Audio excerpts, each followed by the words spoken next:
نماز کے جس رکن کو ادا کرنے کی طاقت ہو وہ ادا کرنا واجب ہے. مثلا آپ قیام کر سکتے ہیں لیکن رکوع نہیں کر سکتے تو قیام کر لیجئے. آپ قیام نہیں کر سکتے لیکن رکوع کر سکتے ہیں تو رکوع کر لیجئے. آپ قیام اور رکوع کر سکتے ہیں, سجدے میں نہیں جا سکتے تو قیام اور رکوع تو پراپر کیجئے. سجدے کے لیے آپ کرسی پہ بیٹھ کے اشاروں سے نماز پڑھ لیجئے. اسی طرح بعض اوقات قیام نہیں ہوتا, جیسے رمضان میں قیام ہوتا ہے نا, قیام اللیل, تو آپ کیا کرتے ہیں, کچھ دیر کھڑے رہتے ہیں پھر بیٹھ جاتے ہیں. لیکن رکوع اور سجدہ آپ کر سکتے ہیں تو رکوع اور سجدہ کرتے جائیں, یہ نہیں کہ ایک دفعہ بیٹھے تو ہر چیز بیٹھ کے کر رہے ہیں. تو یہ یاد رکھیے کہ نماز کا جتنا رکن آپ ادا کر سکتے ہیں, اگر سارا وقت کھڑے نہیں ہو سکتے, آدھا بھی ہو سکتے تو آدھا کھڑے ہو جائیں پھر بیٹھ جائیں. لیکن جب رکوع کا ٹائم ہے تو کھڑے ہو جائیں پھر رکوع کر لیں. بیٹھ کر رکوع اور سجدہ کرنے کا طریقہ ابن عمر سے مروی ہے, وہ کہتے ہیں رسول اللہ صلی اللہ علیہ وسلم اپنے ایک بیمار ساتھی کی عیادت کے لیے نکلے, میں بھی آپ کے ساتھ تھا.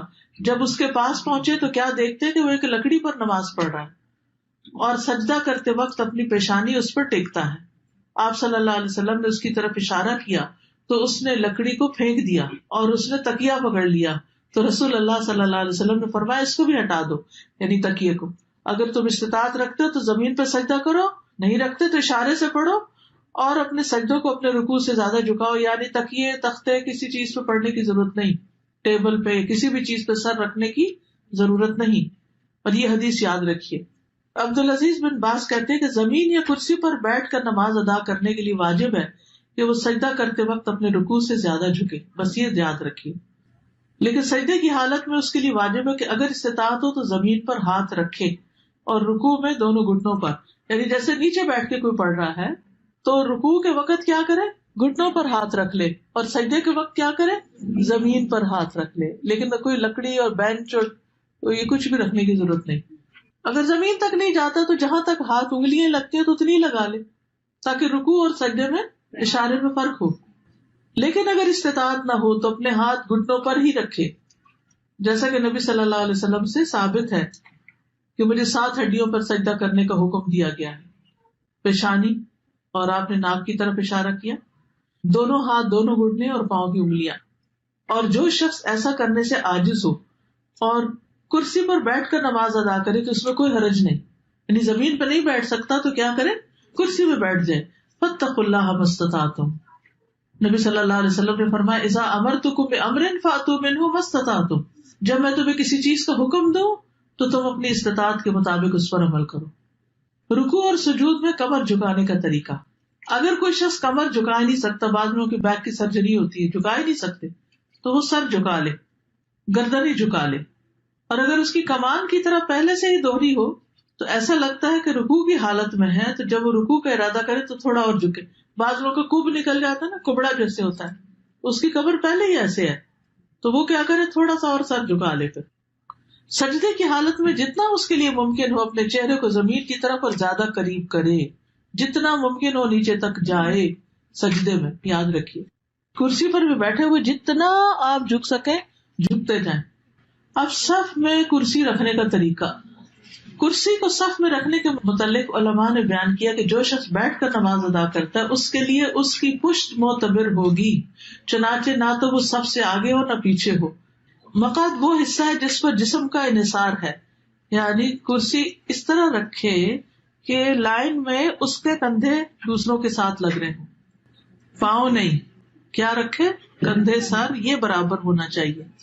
اس لیے اگر نمازی ابتدا سے اختتام تک کرسی پر بیٹھ کر نماز ادا کرے گا, یعنی اول سے آخر بیٹھا ہی ہے, جیسے بہت سے بزرگ ہوتے ہیں نا, وہ کھڑے ہی نہیں ہوتے, بیٹھا ہی بیٹھا ہے, تو وہ اپنے بیٹھنے والی جگہ کو صف کے برابر کر دے گا, یعنی یہ جگہ صف کے برابر ہو جائے گی, اور پاؤں کہاں ہوں گے, آگے نکلے ہوئے ہوں گے.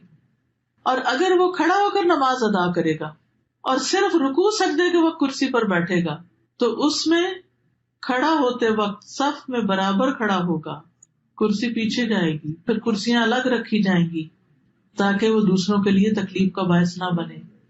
عین بیچ میں کرسی نہیں رکھے کہ پیچھے والا کیا کرے گا, اور کرسی بھی ایسے ہے جو آگے پیچھے ہو سکتی ہو. کامن سینس ہے بالکل.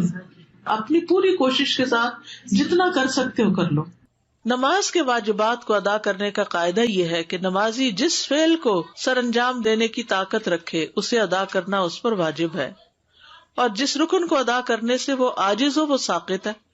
جو کر ہی نہیں سکتے، ہم بعض اوقات ایسے تو گھٹنے اکڑ جاتے ہیں، تو آپ پوری طرح جلسہ استراحت میں پوری طرح پیچھے نہیں بیٹھ سکتے، یعنی آگے اکڑوں سے ہو کے بیٹھے ہوئے ہوتے ہیں، کوئی بات نہیں، یہ نہیں کہ اٹھتے ہی دوبارہ سجدے پہ چلے گئے، نہیں، جتنا رک گئے، ٹیڑھے رکے، سیدھے رکے، جتنی استطاعت ہے، فاتقوا اللہ ما استطعتم۔ لہذا جو شخص قیام کرنے سے عاجز ہو تو وہ قیام کی حالت میں کرسی پر بیٹھ سکتا ہے، لیکن رکوع اور سجدہ اس کی اصل صورت میں ہی کرے گا۔ جیسے قیام سے عاجز ہے کوئی، جیسے لمبی نماز میں مثلاً، تو قیام میں کرسی پہ بیٹھ جائے لیکن رکوع اور سجدہ اصل صورت میں کرے، یعنی پھر اٹھ کے آرام سے رکوع بھی کرے، سجدے میں بھی جائے۔ اگر وہ قیام میں کھڑا ہو کر نماز ادا کرنے کی استطاعت رکھتا ہے اور اس کے لیے رکوع اور سجدہ کرنا مشکل ہے تو وہ کھڑے ہو کر نماز پڑھے گا اور رکوع اور سجدے کے وقت کرسی پر بیٹھ جائے گا اور اپنے سجدوں میں اپنے رکوع سے زیادہ جھکے گا۔ یہ نوٹ کر لیجیے، کس طرح کرسی پہ پڑھے گا؟ اپنے سجدوں میں رکوع سے زیادہ جھکے گا، یعنی بیٹھے بیٹھے ہی رکوع کرے گا کم جھک کر، اور جب سجدہ کرے گا بیٹھے بیٹھے تو زیادہ جھکے گا۔ قیام سے معذور شخص پر سجدہ اور رکوع کرنا لازم ہے۔ اگر وہ عذر کی وجہ سے قیام ترک کرے تو اس وجہ سے اس کے لیے اپنے سجدوں اور اپنے رکوع کے لیے کرسی پر بیٹھے رہنا جائز نہیں، وہ تو اٹھے اور کرے، جس سے پہلے میں نے عرض کیا۔ علقمہ بن وقاص سے روایت ہے، انہوں نے کہا، میں نے عائشہ رضی اللہ تعالی عنہا سے پوچھا، جب رسول اللہ صلی اللہ علیہ وسلم بیٹھ کر 2 رکعتیں پڑھتے تو کیا کرتے تھے؟ جب بیٹھ کے نماز پڑھتے تھے تو کیا کرتے تھے؟ انہوں نے جواب دیا، آپ ان میں قرات کرتے رہتے، جب رکوع کرنے کا ارادہ کرتے تو کھڑے ہو جاتے، پھر رکوع کرتے تھے، یعنی قیام میں بیٹھ جاتے لیکن رکوع کے وقت پھر کھڑے ہو جاتے۔ سمجھ آ گئی بات؟ اوکے۔ سجدہ اور رکوع سے معذور شخص پر قیام کرنا لازم ہے، یعنی اگر کوئی شخص کھڑا تو ہو سکتا ہے لیکن رکوع اور سجدے میں نہیں جا پاتا تو کم از کم قیام ضرور کرے۔ کچھ لوگ ہوتے ہیں قیام کر سکتے ہیں لیکن وضو کیا، جا کے ڈھک کرسی پہ بیٹھ گئے اور وہی سارا پڑھا۔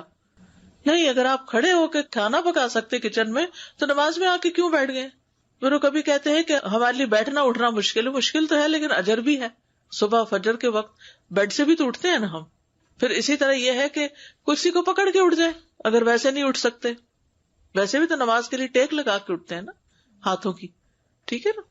تو فاتقوا اللہ ما استطعتم، جتنی استطاعت ہے اتنا کام کرتے جاؤ۔ اگر وہ رکوع اور سجدہ اصل صورت میں ادا کرنے سے معذور ہے تو اس وجہ سے اس کا قیام کو چھوڑنا اور حالت قیام میں کرسی پر بیٹھنا جائز نہیں۔ کچھ قیام بیٹھ کر، کچھ قیام کھڑے ہو کر کرنے کی اجازت ہے۔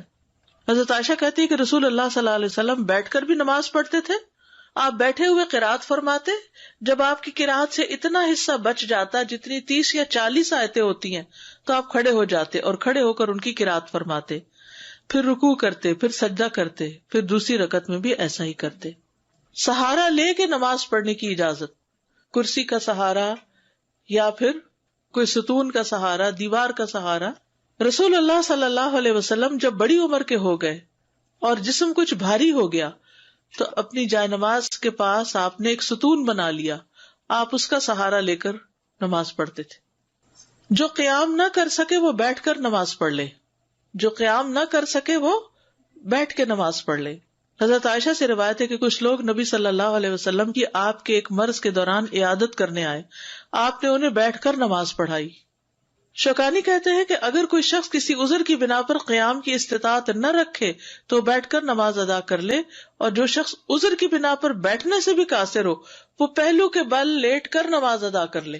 اگر ٹیک لگا کے کر سکتا تو ٹیک لگا کے کر لے۔ کچھ ایسے معذور ہو جاتے ہیں نا کہ جو بیٹھ نہیں پاتے، بزرگ ہوتے ہیں، تو ان کو ٹیک لگوا دے۔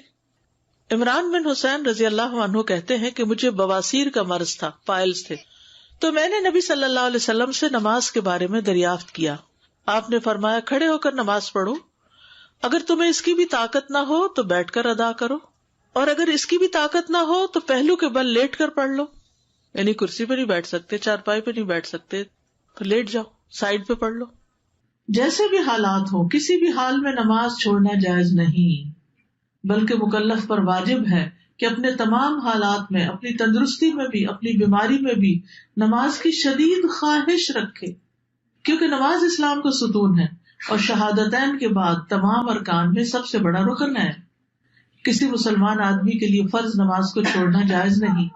سبحانک اللہم و بحمدک اشہد ان لا الہ الا انت استغفرک و اتوب الیک.